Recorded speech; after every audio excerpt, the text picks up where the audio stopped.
ही रशी इकडे आली काय लेफ्टला राईटला.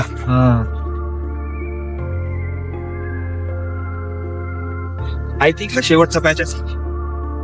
आणि या पॅचच्या ज्या पायऱ्या आहेत त्या अतिशय मोठ्या आहेत, उंच आहेत. आणि माती आहे बरं का इथं. म्हणजे घसरण्याची शक्यता आहे.